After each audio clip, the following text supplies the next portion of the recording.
to the American Studios for a brand new episode of All-American. I'm your host, Morgan Uber. Championship hopes are alive for all 14 American football teams. We've only had 2 conference games so far this season. We've got 5 more for you this weekend with 7 teams playing their first conference game here of the year. And we will dive into a number of those matchups coming up. We'll also have Naiem Simmons, the wide receiver from South Florida, who smashed records in the state of Florida and at the South Florida program. He'll be joining the show here later on. But first, we take a look at the conference standings. We've got 2 teams, 1-0 in American play. Memphis picked up their win over Navy in week 3, but they followed that up with the Tigers' first loss of the season on Saturday against Missouri. And most recently, how about South Florida, the Bulls, getting their first conference opening W for the first time in 5 seasons with the 42-29 win over Rice. And headed into Rice week, South Florida, they have this billboard up in the Tampa area, hashtag Beatrice, or maybe Beat Rice. Well, their social team had some fun with it. Beatrice, they did, and it aged well for the Bulls' social team, but what didn't age so well? Our ESPN college football analyst Taylor McHargue's picks. He had Rice in that one. Taylor, South Florida surprised people, including yourself. What was it that the Bulls did in order to get that win? Well, a couple things. I think number one, holding Rice to 1 rushing yard, just 1 in the entire game. I thought that was making Rice one-dimensional, and obviously JT Daniels getting hurt as well. But I don't want this to – there's no excuses coming from me. Even if JT Daniels had stayed in the game, I think South Florida still probably wins this game because of that explosive passing attack that you just touched on. And Naiem Simmons, 272 yards on only 8 catches. So these were all on deep shots that they converted on. And it was a really dominating performance from South Florida. Second half especially, found something in the downfield passing game. And that was a huge win for Alex Golesh and this new staff. We've talked about this before. We had South Florida at the end of last year when they were really struggling. This looks like a totally different team, and that was a huge opening conference win for them. Head coach Alex Golesh has raved about his quarterback, Byron Brown, a redshirt freshman. He's only 18, turning 19 this week, and one of the things that he's talked about is the growth and maturity that he's seen from him as the season's progressed. How did you see that growth really translate into a career day for the quarterback? Second half, I think anytime you can see adjustments when you come out of halftime, that's really what you want out of any team, especially for a young quarterback. And again, Rice went into halftime with a lead, just a 1-point lead, but South Florida clearly found something in their downfield passing game. And I also think that tempo that we've seen that's going to be a staple for this Bulls offense, that began to really wear down Rice in the second half, getting back on the ball quickly, getting them. Rice's defense looked like a couple different times they were a little bit out of sorts, waiting on checks and signals from the sidelines. And South Florida took advantage of it over the top. And I think that was something that they had struggled with through the first 3 weeks of the season, especially the downfield passing game. They found something in that second half against Rice that I think, again, if you're a Bulls fan, a lot to be excited about as they move forward into the rest of the conference slate. Brown with 5 completions of 42 yards or more in that game, all to Simmons. It was a lot of fun to see. Now they have Navy this week. Taylor, the 2 teams with contrasting styles. Who has the edge and why? We'll find out really early in this game on who has the edge because, like you mentioned, Morgan, these are 2 totally different styles. If Navy can get a couple stops, get a touchdown early, force South Florida, if they have 3 and outs, that defense is back on the field against Navy. That's the exact type of game that Navy wants. On the flip side, if South Florida builds an early lead and makes Navy play from behind, that's not the style that they would like.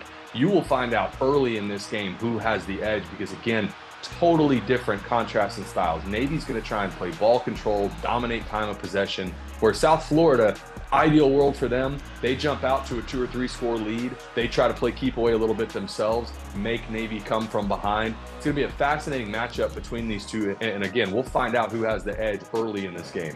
Navy is one of the most disciplined teams in all of college football. They're second in the country in fewest penalties per game, while on the other hand, South Florida, out of 133 FBS teams, they rank 128th. So another, to your point, of contrasting styles. Taylor, who do you have in this one? Who you got? I'm rolling with the hot hand, and I'm going with South Florida. For the Bulls fans that got after me on Twitter last week, I learned my lesson.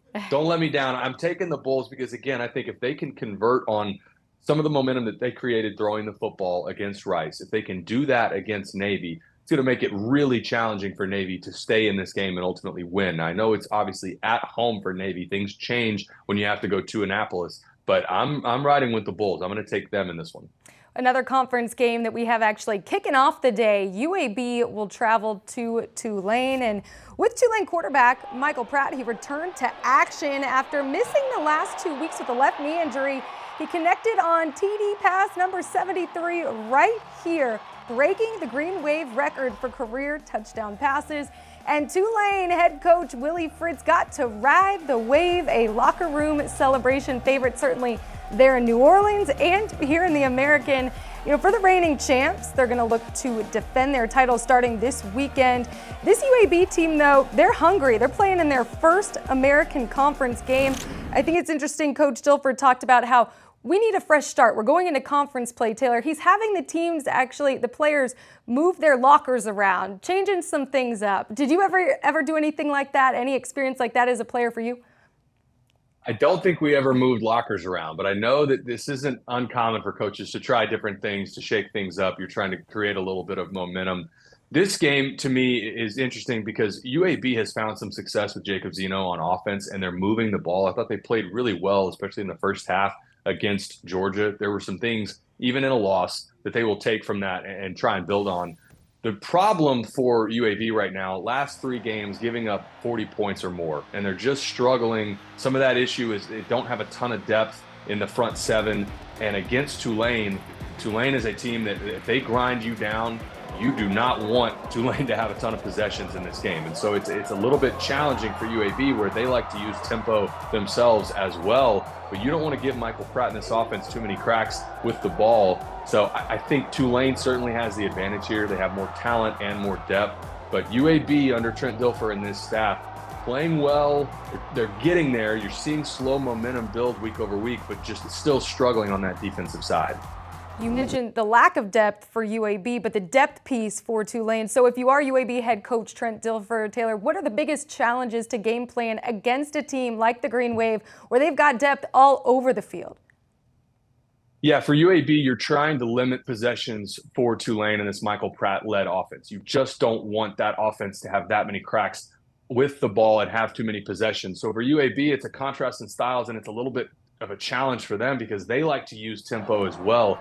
I think what you'll see from UAB is a little less tempo. They'll throttle down on that some. And then you'll also see them probably go for it a little bit more on 4th down situations. They're going to try and play keep away a little bit and do things that maybe UAB's offense wouldn't normally do, win time of possession. And then, again, try and limit those possessions for Tulane, win time of possession, win field position. And then on the defensive side, at some point, if they're going to have a chance to win this game, they've got to create some takeaways, which is something that Michael Pratt typically doesn't do. Ball security for Tulane's offense the last couple of years has been really solid, but for UAB to have a chance, they're going to have to create some short fields and some takeaways against the Green Wave.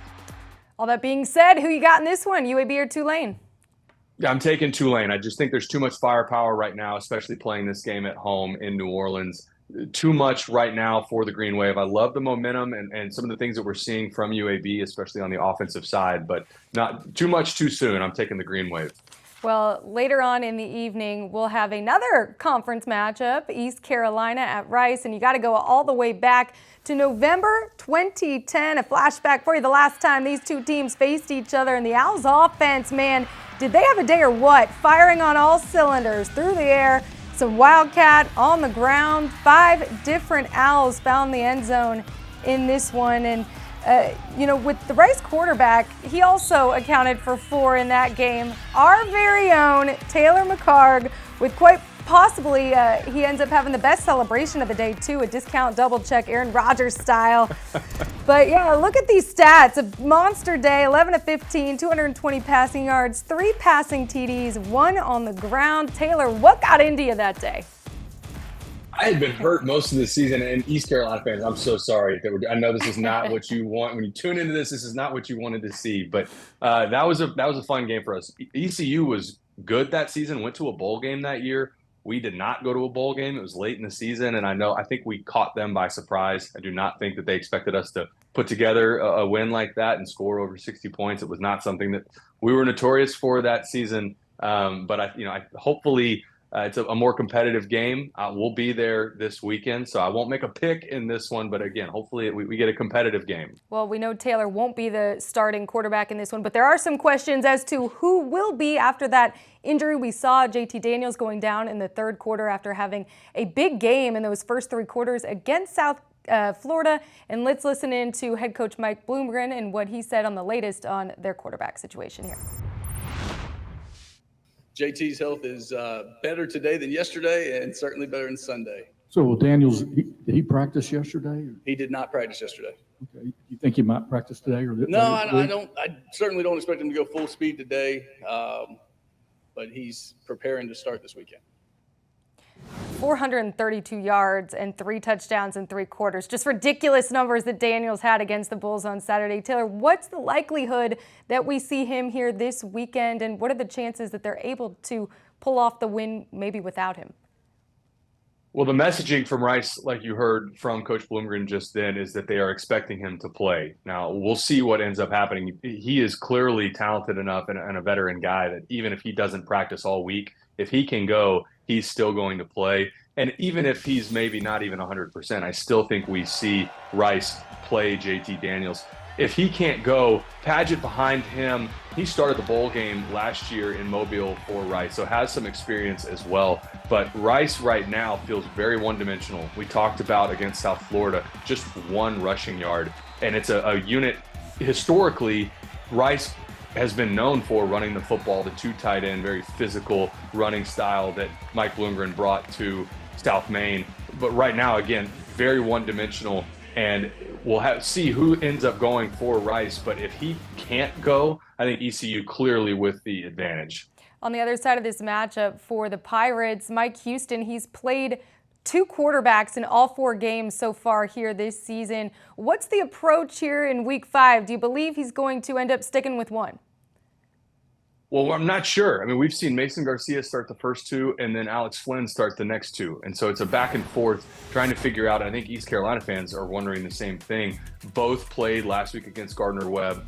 For East Carolina, I think what's been interesting is you've seen starts and stops where they build a little momentum and then they shoot themselves in the foot. Some late game turnovers in a couple games that they felt like maybe they had a chance to win. It was a big win for them last week, there's no doubt, against Gardner-Webb, but they created 5 turnovers in that game and still didn't get over the 400-yard mark of total offense. And against an FCS team, if you create that many turnovers, you'd hope that you have a little more offense. I think this is a pretty evenly balanced game. Really, I think the biggest factor is just going to come down to whether JT Daniels can play or not. If he can't, I think ECU absolutely has the advantage. You mentioned the Pirates defense, their first shutout in 23 years. You're not going to make a pick here since you mentioned you're on the game Kirk Herbstreit style, but give us your keys to the game. ECU wins this game if what? ECU wins this game if they can limit the downfield passing game for Rice. If they can limit Luke McCaffrey and they can limit some of these shot plays that Rice has hit early in the season, especially like we saw against South Florida and against Houston. If they can continue to make Rice try and run the football, which they have not had success doing, I think they have a good shot at winning this game. And then on the other side for Rice, if they can clean up some of the mistakes that we saw in the back end against South Florida, East Carolina not really clicking yet to this point in the season on offense. If JT Daniels goes for Rice and you see an improvement on the defensive side, I think that would be the keys to the game for Rice. Well, so far we've talked about 3 conference matchups, but here in week 5 we still have one really intriguing non-conference matchup. That's Boise State traveling to Memphis. You had Boise State last week, saw them up close in person, but for Memphis, their defense got a bit exposed against Missouri. Over 500 yards they gave up. What's it going to take for the Tigers this week in order to really contain their Boise State's offense? Yeah, for Memphis fans, if you have not heard the name Ashton Jeanty yet, get used to it and get familiar with it this week. Boise State's running back, Ashton Jeanty, ran for over 200 yards last week against San Diego State. And Talon Green, at quarterback for Boise State, they're not a dynamic passing attack, but they run the ball extremely well, and it's all led by Ashton Jeanty. So for Memphis, this is a team similar to what we talked about earlier with South Florida going to Navy. Boise's more balanced than Navy is, but if you give Boise State too many opportunities running the football, they will wear you down. for Memphis, I think the biggest piece is Seth Hennigan has to continue to play well and protect the football. Too many turnovers early in the season. And if you give, again, Boise State short fields and opportunities to win time of possession, Ashton Genty's going to run right at you. He's a violent, physical runner, and you do not want your defense having to take those hits over and over again throughout the course of the game. That's what happened to San Diego State last week and why Boise State came away with the road win. 5 interceptions already for Seth Hennigan here this season compared to just 1 that he had through 4 weeks last year. Taylor, what are some steps that he can take to limit his mistakes and improve some consistency? Yeah, I think it looks a little bit like he's forcing it some. And sometimes you see this with veteran quarterbacks that have been around a while. They feel like they need to make all the plays now. They're in a position where they need to lead their team and almost force it and take over a game themselves. He doesn't need to do that. Stay within the system, make the smart plays, take the checkdowns and the underneath throws when they're there, and then just take care of the football. Because right now, Memphis is a good enough team. If they come out of a game with 0 turnovers, pretty much against anybody that they're going to play the rest of the way, if they have no turnovers, they should have a chance to win every one of these games. But you create turnovers, all of a sudden that margin for error starts getting smaller and smaller. And again, that goes back to your quarterback has got to take care of the football, especially a veteran quarterback like Seth Hennigan. The Tigers will look to avoid dropping back-to-back games here this weekend. All that being said, who's your pick in this one? Yeah, I'm going to take Memphis. I think saw enough from them. I know they obviously lost to Missouri, but there was enough there that I think they will be focused on stopping Ashton Genty and make Talon Green and the Boise State offense have to throw the football. I think we'll see the best version of Seth Hennigan in this game. I'm going to take the Tigers. Conference action will begin on Thursday night with Temple traveling to Tulsa. Thursday night lights for you through 4 games. These 2 teams here pretty similar with the Owls and Golden Hurricanes, similar in terms of points per game, offensive yards per game, but some disparity there in their defense. Granted, you got to take into account that Tulsa played Oklahoma in week 3. But Taylor, as you look at these 2 teams and the magnitude here of this game, what storyline are you watching for in this one? Yeah, I think it's interesting. Both of these teams are sitting at 2-2. They have their conference opener this week. Both of these teams, I don't think, are in a position yet to compete to win a conference championship in the American Conference, but I do think both of these teams feel like they're right on the cusp of getting to where they can get to a bowl game this season. And getting to 6 wins this game, I know it's early in the season, but this will go a long way for one of these teams. 3-2 at this point in the season with a conference win will feel a lot different than 2-3. And by no means does that mean that the loser of this game is not making a bowl. But it does mean that the winner of this game will take a lot of confidence going into the rest of this season. And I think this is a test for Temple coming on the road to Tulsa, short week, Thursday night game. You saw a second ago with the stats on the screen. These are 2 pretty balanced teams compared to one another. But again, I think this will go a long way. Getting that 3rd win before the halfway mark of the season, that'll go a long way for one of these teams to getting to the postseason. One of our 5 conference matchups this week. Like you said, one of these teams will be hoping to take some of that confidence moving forward as we are in week 5 of the college football season. 6 games on Saturday. We've previewed a number of these ones, but 2 nightcaps we haven't talked about. A conference matchup, Charlotte traveling to the Hilltop to face SMU. In North Texas, hosting Abilene Christian, the Mean Green picked up their first win of the season in week 3, followed up by a bye. Taylor, what do you hope to see North Texas really build on coming out of the off week? Yeah, just continuing to play clean football. Some of what we saw a couple weeks ago against Louisiana Tech and getting to a second win early in this Eric Morris tenure. He's already talked about, trying to win over some of these guys and trying to figure out who's buying in. I think an early season second win against an FCS opponent, that will go a long way as well. And then also for Charlotte and SMU. I made a bold prediction last week that they would beat TCU. Thought they played pretty poor on the offensive side of the ball in a way that I certainly wasn't expecting. This is a game where if you're SMU, you obviously want to bounce back. They're the more talented team compared to Charlotte. Charlotte is a capable defensive side of the ball. SMU certainly is going to have to play well. Well, we're looking forward to many great games on Saturday and hearing you on the call for East Carolina and Rice. Taylor, thank you as always for sharing your knowledge, and we'll see you next week. Awesome. Thanks, Morgan. Taking a deep shot. It's caught. Naiem Simmons. I need mine, I need yours, I need his, I need hers, I need this, I need more. Touchdown, South Florida. Naiem Simmons is unstoppable. Naiem Simmons games had everybody talking, including the American Athletic Conference. In the conference matchup against Rice, Simmons finished with 272 yards receiving, putting him second all-time in single-game receiving yards in the American and broke the Bowls program record. It was as impressive of a performance that we've seen all season by a wide receiver in the country, and Naiem joins us here right now from South Florida here in the American Studios. Naiem, great to have you with us. I understand that you don't eat red meat, so I'm curious, after a big win and after all these records were broken, what was the go-to post-game victory meal? I think me, my mom, and my girlfriend had went out to actually just get some wings. It wasn't a big night. I just wanted to kind of relax with my family. Then I kind of just took it home and relaxed because I was really, really sore. So wasn't really much of a big night as far as that. On a more serious note, your head coach, Alex Golesh, had talked about how he had believed going into that game you were going to have a breakout game. How did your head coach instill that similar belief in you? Just all week, just kind of telling me how much he believed in me and kind of telling me what he expected of me. All week, he was telling me that he envisioned me having 11 catches, 150 yards, and 2 touchdowns. And him just telling me that all week really just made me believe it. So going out there and being able to double that and pitting up 270 is a big achievement for myself. Yeah, I mean, you had 194 yards in the second half alone. What was the difference when you went into that locker room coming out of halftime for you to have a second half performance like that?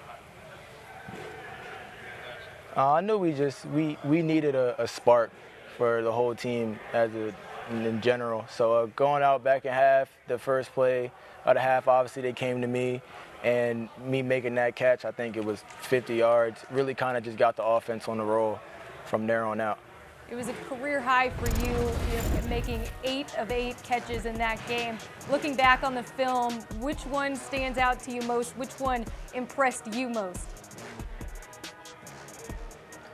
I mean, I think I don't have a favorite. I think all of them are really good.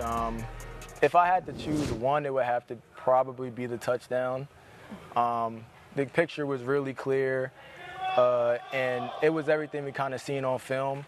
So seeing what had going into the week, what we seen on film coming to fruition on the field it was really cool. For you transferring into South Florida from Wagner, what sort of transition did you have to make playing more of an outside wide receiver role in this system? Just kind of figuring out how to be the one out there. Obviously, I'm a smaller body, a smaller guy, so learning how to be more physical out there and do things that an outside receiver would do, like blocking for the slot or making those big plays, because they'll be coming to the outside guy. So the transition, it was a little tough in the beginning. The first 3 games was a little rough, but I think I found my footing, and the coaches believe in me, helped me really solidify myself in that slot. With Coach Golesh coming in from Tennessee, there's been talk and mention of your name with Jalen Hyatt, similar, coming into that role, fulfilling that role similar to what he did there at Tennessee. Obviously, a Biletnikoff Award winner, awarded to the top wide receiver in all of college football. What aspect of his game do you maybe see in yours? The big playability. Like in the offseason, we watched a lot of Tennessee film.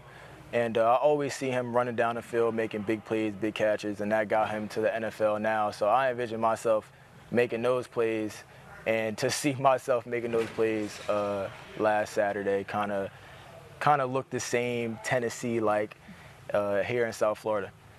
To have a quarterback like you do, and Byron Brown, just a redshirt freshman, what impressed you most about his play in that game, leading the team in rushing yards and a career-high passing yard game for him? What was so impressive about his performance?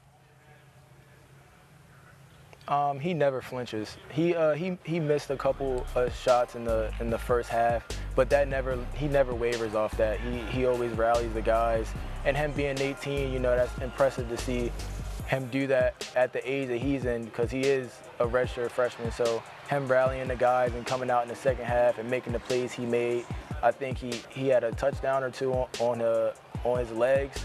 So him just being able to do whatever he can to make sure that we secure a W really just has the guys rallying around him.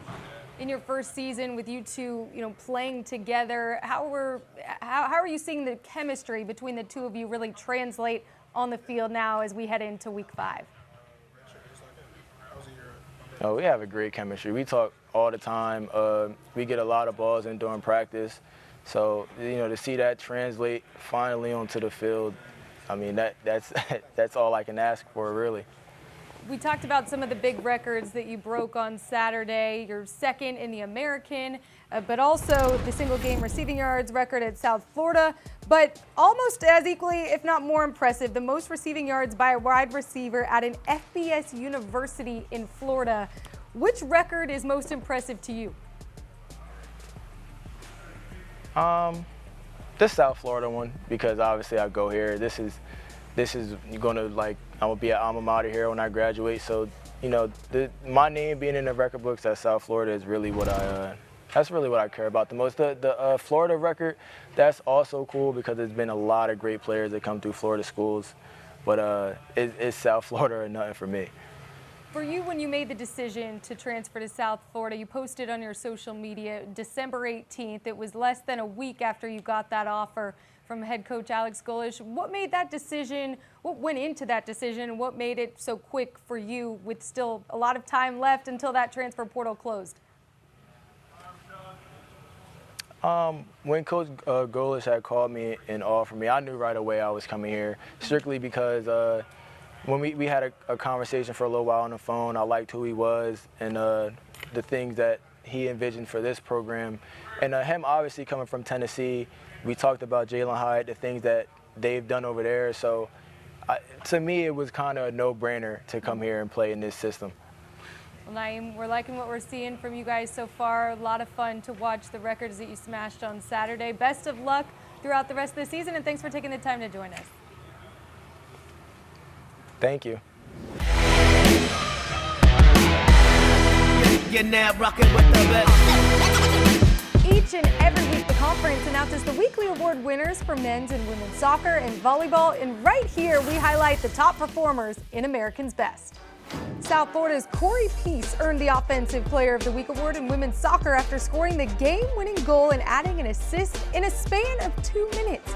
She led the Bulls to the 2-1 win over number 21 Gonzaga, and it was the first top 25 win for South Florida since 2019. In men's soccer, the goalkeeper of the week for the 3rd week in a row was awarded to SMU's Cole Johnson.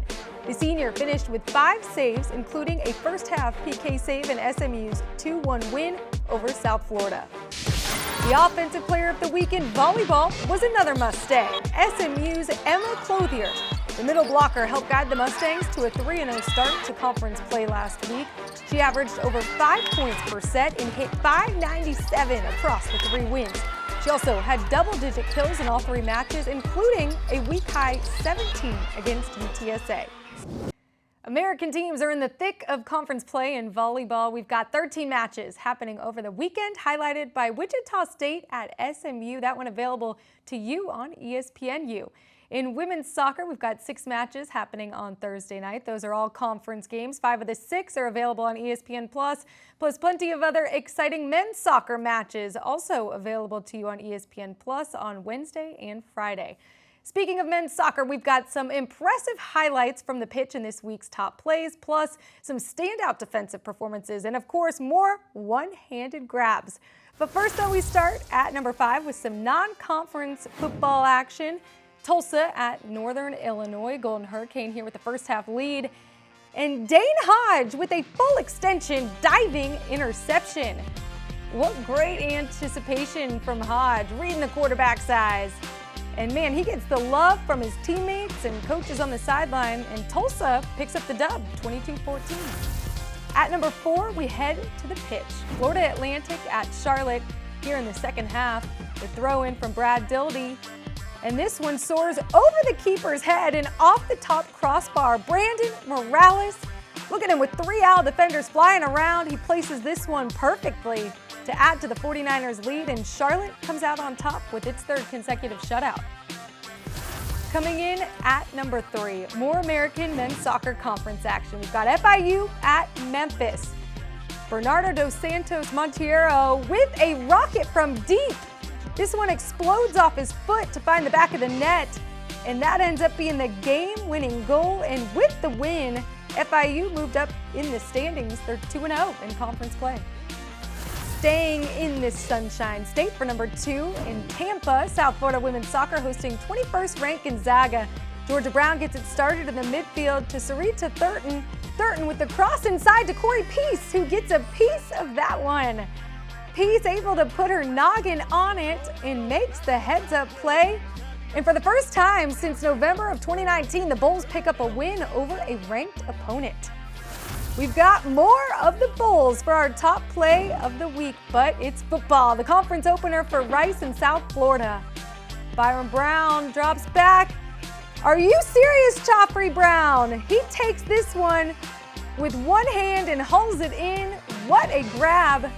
And South Florida grabs its first conference opening win in 5 seasons, and the Bulls pick up their first number 1 play of the week this year. But wait, we've got more for you. A record-setting performance deserves a special power play this week. Tulane quarterback Michael Pratt back out on the gridiron for the first time since week 1, and he returns right back to form with this 40-yard strike. And this touchdown to Lawrence Keys, number 73 of Pratt's Green Wave career, broke the career touchdown passing record for the Tulane program. And the Green Wave rolled Nichols 36-7. Remember, if you ever see a top play happen live, you can always let us know on social media at American_conf and use the hashtag AmericanTopPlays. Week 5 of American football all begins tomorrow night. Temple traveling to Tulsa. Plus, we've got 4 other conference matchups happening on Saturday. We'll break down all the action for you next week on a brand new episode of All American. We'll see you next Wednesday.